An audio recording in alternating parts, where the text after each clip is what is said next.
Okay guys, so I just did a video. I'm very excited, and these little suckers I got on, my little quasi blue blockers, I'm going to talk about in a second.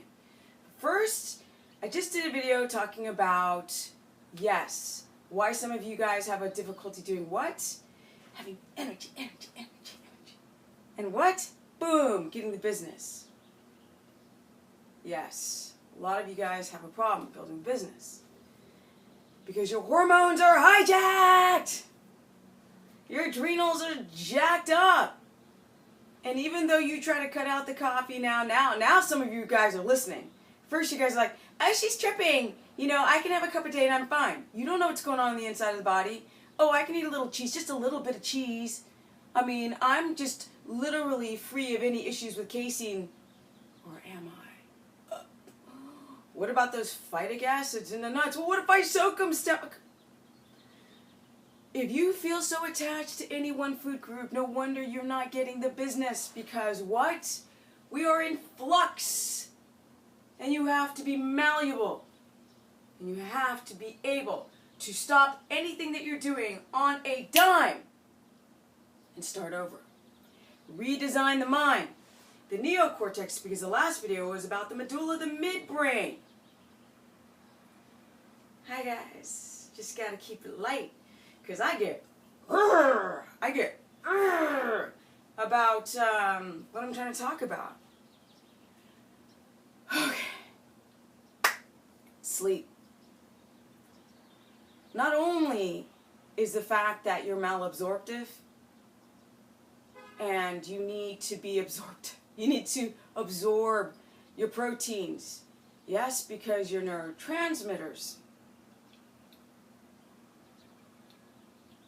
are amino acids. And if the protein that you're eating is not being digested and absorbed, then possibly you might have a little bit of a dopamine issue. You might have a little bit of a tyrosine, or all the action potentials that create and deal with the hypothalamus, which is dealing with your hormones. Your serotonin can be downregulated, dopamine downregulated. On a cellular level, even at the cell receptor site, it can get clogged up because inflammation is blocking these action potentials. Hormones can't get into the cell to do their job. So we're like cockroaches, right? We can live, eat garbage, a little bit of cheese, drink some caffeine, eat nuts in gobs of nuts, and we're still alive. And people are like, yeah, but I'm fine. But you don't have the business. You don't. This is all natural. All this body is built on the supplement of all whole foods. Wait, let me show you. All right? You want to see what supplement I take? I've got my little bone broth soup right up in here. What you see floating on the top, those are the chicken marrow. Let's get back onto it. All right. That's the supplement I take, y'all. So those who are out there thinking, she can't be like that at the age of 47 going on 48. Yes, I can. Oh, yes, I can. And for those out there who complain, you watch the videos though, don't ya? Mm-hmm. If you don't like it, move on. You watch the videos and you just get pissed because I'm like, you gotta do this, you gotta do this, you gotta get sleep. You got to fix the adrenal glands. You got to detox. You got to get this personality in order, and you got to fix the midbrain. You guys are just looking for the stuff. What supplement can I take? Well, you could take some adaptogenic herbs, but they're not going to work because adaptogenic herbs like ashwagandha can't work unless you change everything else. And to change everything else, you have to be willing to let everything go. Because if you can't let things go in the day, it's day right now, then you're not letting things go while you sleep. Because deep in the subconscious mind, you're still holding on to things. And you have no idea. And when you emotionally hold on to things, that's a really big sign that the midbrain can't do its job, and that the hypothalamus can't do its job, and that the pineal gland that's controlling your sleep cannot do its job, because you're up at night. And when you're up at night, I know I'm digressing a little bit, I know. When you're up at night, then the lamps that mimic like 2 o'clock in the afternoon, they're blocking the ability to get the melatonin production going. We're in this nice little, like, your body releases like some melatonin as the day continues, and then cortisol, the wakey hormone, starts to go down, and your body gets into a rested state. Now listen to me, and listen to me very well. You repair 10 p.m. and to 12. That's the big, huge, goosh, freaking response to growth hormone and repair. That's the body trying to kick into repair. And then it continues on from 12 to 2. Yes, so some of you night shift workers are freaking screwed. To be honest, I think about another job. Because a lot of these people, they don't live as long as people who got day jobs. I'm just saying. But back to sleep. Your brain wants to heal in the morning hours. Between 3 and 6 and 4 and 6. And then it wants to wake up. Because what? It wants to catch that first hour of light. And again, boom! Be on a hormone releasing schedule. But you can't because you're sleeping in. 7, 8, 9 o'clock in the morning. And now your brain and the pineal gland is not getting the light exposure to then release your hormones in the right timing. So as the day continues, your cortisol is too high. And that melatonin, well, it's not where it should be at. The melatonin cortisol shift should happen around 3 o'clock in the afternoon. Cortisol, there should be like, let's go, right now. Let's go. Let's go, let's go, let's go. Should be winding down. So Hyper Stephanie should be in like chill mode, yeah. And then, towards the evening, I fall asleep. And the cycle starts again. And at 10 o'clock, my body starts to build and release growth hormone that what? Boom! Builds the body. But your organs, your lungs, your kidneys, all of these things are affected by each hour of the middle of the night. So the more you stay awake past your circadian rhythm, that cycle, yes, the more you're jacked up. There's no such thing as a night owl. We are all early birds. But we are hormonally jacked because we've got lamps and technology and computers that emit 2 o'clock in the afternoon light at night. No wonder you guys can't get the business because you can't repair the body because your sleep cycles are so off. And you're not even getting into deep sleep. You're not in a reparative zone at all because you drink coffee. And that's affecting what? Tyrosine.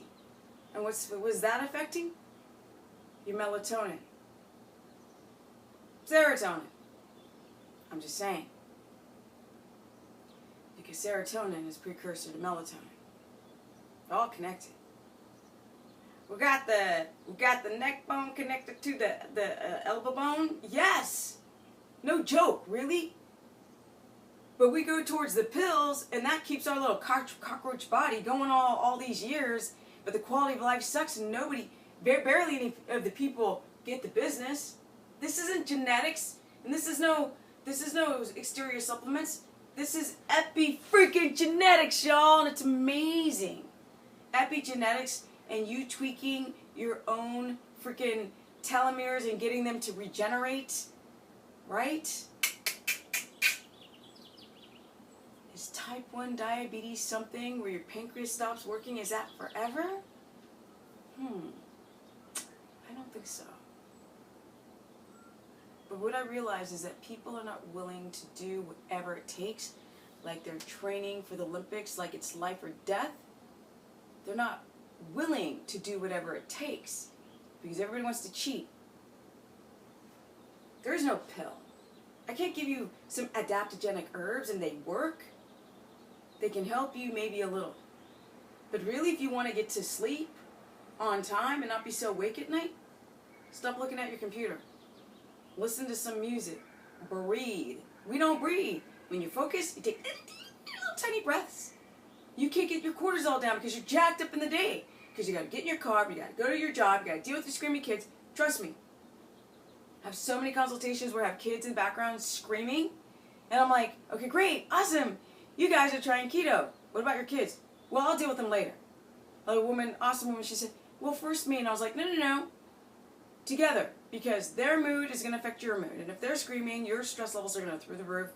And you won't be able to get your cortisol, melatonin rhythm in balance. Your adrenal glands are overstimulated. Hypothalamus doesn't work.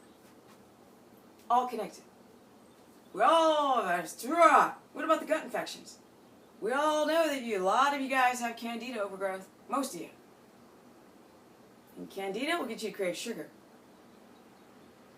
So will low serotonin. Every little thing that you feel and every darn little thing that you do affects your body, how you sleep, how you repair, how you feel good, all of it. Get off the caffeine, get off the cacao, I don't care if it's high in antioxidants. Get off the caffeine. Don't do the decaf garbage, it's like super chemically processed and still has caffeine in it. You don't know if you have a caffeine sensitivity. But you know what? Look at your body. And if you're working out at the gym every day and you don't have the gains that you want naturally, you might want to give up that crap. And you might want to give up the casein because on a micro, tiny little itty-bitty infinitesimal level, your body's affected by every damn thing you stick in your mouth, yo. So get off the food porn. Strip, clean up your life, fix this frontal, the personality, and that will affect the midbrain, which is affecting your hormones. You gotta fix that gut, y'all. Should I go on a juice? No, don't go on a juice fast. Some woman's like, well, I'll chew the juice. I'm like, really? Come on, y'all. Just eat real food. And support. I'm supportive when I get some darn spices. Oh my goodness, there's so many amazing herbs that taste fantastic that will help your body, like ginger and turmeric and rhodiola, dandelion. Come on, guys. Think outside of the matrix. Crawl out of the matrix. And there's a whole world out there. We have the internet. Google. Find the consistencies on the information. Do your own due diligence and compare the information and find out what works. But I'll tell you one thing, y'all ain't getting sleep. And if you wake up in the morning with high glucose, the early morning dawn's effect, you might want to think about things like physiological insulin resistance. Your body is not allowing your glucose to drop because it wants it back. Because it's used to being in the fight or flight state, that stress state. And what does stress do? It affects your freaking hypothalamus. It all is connected like a loop, right? The feedback loop. Loop ain't looping right. You're not methylating. You're not detoxing. You're constipated. You're constipated. You can't get rid of toxins. You're craving sugar still. You're craving carbs. I'm not hungry at all. You still don't have the business. I'm not dropping weight. I've been doing keto for 6 months. It's not for me. I'm going to go back on the carbs. Get off the caffeine. You don't like it? You have a problem. And I've said before, if I had to eat dirt to get the minerals in my body, I'd put some spices on it and eat that stuff in 2 seconds. Because my body looks like this because I will do whatever it takes to change this. I don't want to be stuck on anything. And if I feel like I have to have something in the external world, I want to give it up right away. Because I don't want anything to rule me. Because I want to be in homeostasis. homeostasis. I want to be right there in a balance.